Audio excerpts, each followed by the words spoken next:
स्वामी समर्थ. कसे आहात तुम्ही सर्व? मजेत आहात ना? मजेतच राहा, आनंदात राहा, आयुष्य आनंदात जगा, कारण की आयुष्य हे एकदाच मिळतं. आता मी उठले, फ्रेश झाले मस्तपैकी आणि आरूला पण दूध पाजून आरू गेले खाली खेळायला आणि मी इथं स्वयंपाकाची तयारी करायला लागले. आज स्वयंपाकाला पालक आहे आणि गवार आहे. आरूने काल गवार नीट करून दिली होती. ती मला म्हटली मला डब्याला गवार पाहिजे, गवारीची शेंग पाहिजे. तिच्यासाठी टोमॅटो वगैरे टाकून अशी सपक शेंग बनवते, गवारीची भाजी बनवते. मला पालकेचं कालवण करते.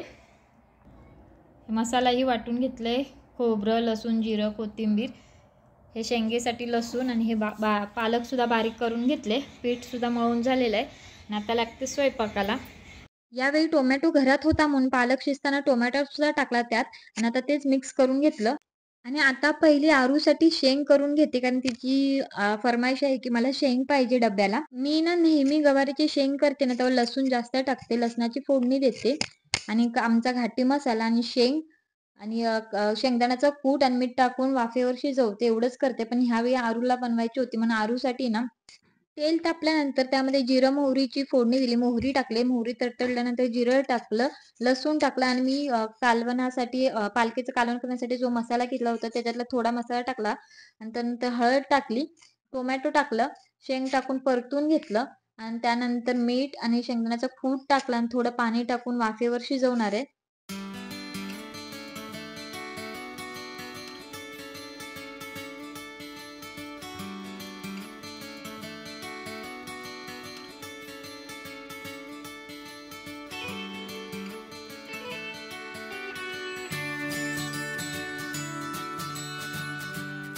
तेल सुद्धा संपलं होतं, मग तेलाची पिशवी फोडली आणि आपण सर्व बायका नेहमीप्रमाणे करतो तसं मी पण केलं.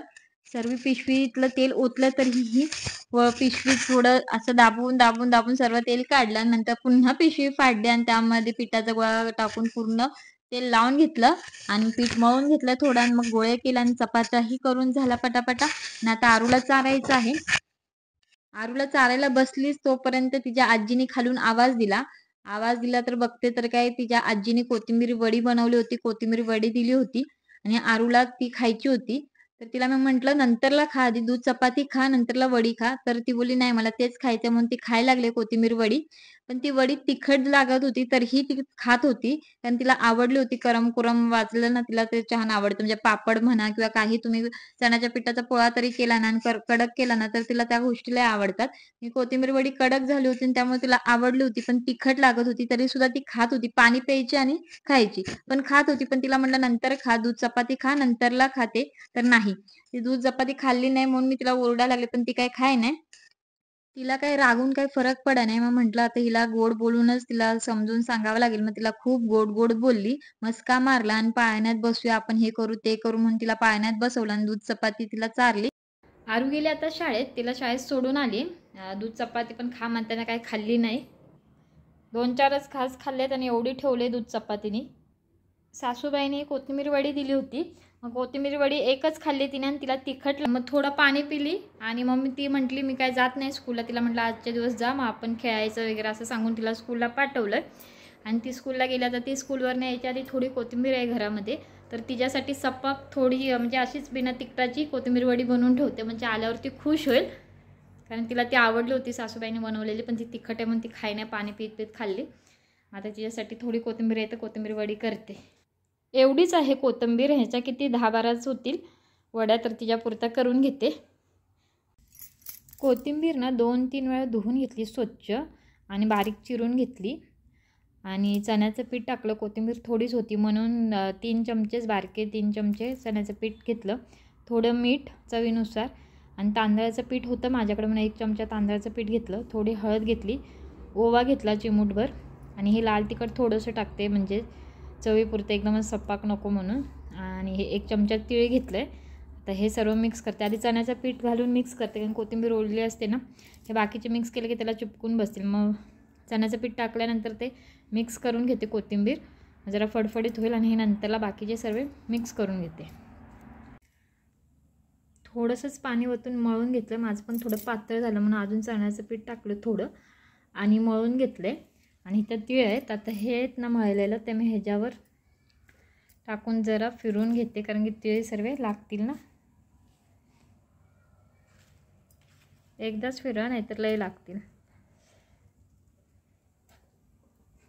आणि इथं पाणी पण गरम करायला ठेवलं आहे. उकळलं ना पाणी, मग ते मीडियम गॅसवर आपण ठेवूया. चाळण आहे ना, चाळणीला आधी तेल लावायचं, त्यानंतर ह्या वड्या ठेवायच्या त्याच्यावर. आणि आता पाणी चांगलं कडक तापलेलं आहे, उकळे आले आणि ती चाळण मी ठेवली आणि त्याच्यावर झाकलं आणि गॅस मीडियम केला आहे. आणि आता ते शिजतील 10 मिनिटात. 10 मिनिटं मीडियम गॅसवर ठेवलं झाकून. बघा शिजून असे फुगलेत एकदम व्यवस्थित. आणि भाजलेत की नाहीत, कच्चेत कसं समजायचं? हे बघा, ह्याला काही चिपकलं नाही, म्हणजे हे व्यवस्थित शिजलेले आहेत. आता हे काढून आपण थंड करून बारीक काप करूया आणि तेलामध्ये फ्राय करू. हे 3-4 मिनिटांनी थंड झाल्यावर मी कट करून घेतले आणि तेल पण तापायला ठेवलंय. आता वड्या सोडते. आता आरू पण यायचा टाइम झालाय. आरूसाठी आता वड्या बनवते.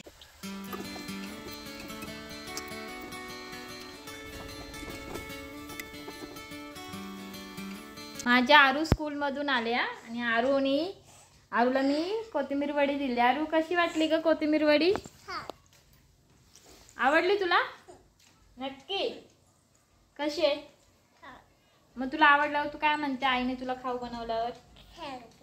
थँक्यू म्हणते माझी आरू. तिला एखादी गोष्ट आवडली की आईने काय बनवलेलं.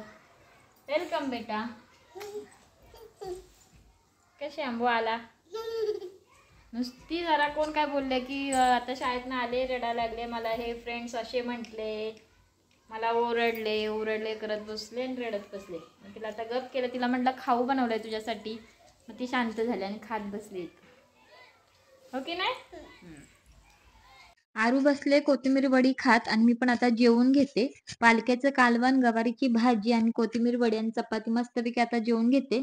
तिचंही खाऊन झाली कोथिंबीर वडी आणि मी जेवायला बसल्यानंतर तिला झोप यायला लागली. मग मांडीवर येऊन बसले आणि ते आता झोपले आणि माझं जेवण सुद्धा झालं. ती झोपले तर आता मी माझी कामही करून घेतली. भांडी झाली, कपडे झाले, लादी सुद्धा झालेली आहे. आणि आता मी पुस्तक वाचायला बसणार आहे. दुपारी ती झोपल्यावर मी माझे पुस्तक वाचते कामं करून. म्हणजेच दुपारी मी माझी नित्यसेवा करते. आता मी माझी नित्यसेवा करायला बसणार आहे. व्हिडिओ आवडल्यास लाईक, शेअर, सबस्क्राईब करायला विसरू नका. नात्यासाठी श्री स्वामी समर्थ.